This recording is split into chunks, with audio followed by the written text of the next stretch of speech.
ఈరోజు ఆయన మళ్ళీ సిగ్గు లేకుండా తెనాలి పర్యటన చేస్తున్నాడు. గంజాయి తాగి మహిళలపై దాడి చేసి పోలీసులపై దాడి చేస్తే ఉన్మాదులు, రాక్షసులు, డకాయిట్లు, తీవ్రవాదులు, రేపిస్టులు, శాడిస్టులకి అందరికీ సైతాన్గా ఉన్నాడు జగన్. రాక్షసుని చెప్పాలి. వాళ్ళు పరామర్శించిన ఎవరు పోతారండి? ఎవడు ఆ సలహాలు ఇచ్చేవాడు నీక? 11 సీట్లు వచ్చినాయి.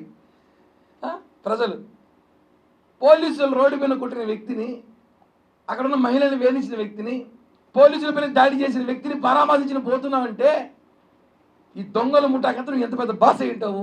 డకాయిట్లకి, దొంగలకంతా మళ్ళీ ఏమైనా మాట్లాడితే వాళ్ళ సైకోలకి, వాళ్ళ పిల్ల సైకోలకి, వాళ్ళ పేటీఎం గాలికి బాధ. మా నాయకులే చెప్తామంటే సిగ్గుండాలి. సైతాన్ జగన్ పరామర్శించి తెనాలి పోతారా? వదిలితే పాకిస్తాన్ కూడా పోతాడేమో, ఉగ్రవాదులంతా నా ఫ్యాన్స్ అనేసి పరామర్శించను. మొన్న దాడి జరిగిన ఇష్యూ ఆపరేషన్ సింధూర్లో కూడా నా కార్యకర్తలు చనిపోయారేమో, పర్మిషన్ నుండి మోడీ గారు పోయి వస్తాడేమో, పోయి పరామర్శించి ముద్దులు పెట్టేస్తాడు వాళ్ళకి కూడా. అలా ఉంటాడే ఇప్పుడు. ఇట్లాంటి ఉన్మాదులు రాష్ట్రాన్ని తరివేసి, ఇలాంటి సాడిస్టు సైకోలను తరివేసి చూస్తున్నాం కదా. నిన్నటి రోజు గొడ్డలు ఒక పక్క, జెండా ఒక పక్క పెట్టుకుని తిరుగుతున్నాడంటే ఇలాంటి వాళ్ళు పరిపాలన కాపాడుకున్నందుకు వెన్నుపోటు దినం పెడతారంట. సిగ్గుండాలా ఒక మాట మాట్లాడడానికి?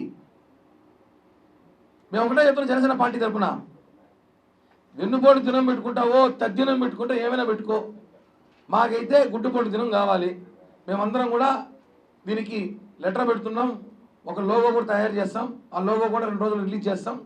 బాబాయ్ ఆత్మశాంతి కలగాలంటే కనీసం ఆయన కోసం మనం ఒక రోజు క్రియేట్ చేసుకున్న ప్రపంచవ్యాప్తంగా అని చెప్పి కూడా తెలియజేస్తూ, సైకో జగన్ బ్యాచ్ కూడా చెప్తున్నాం.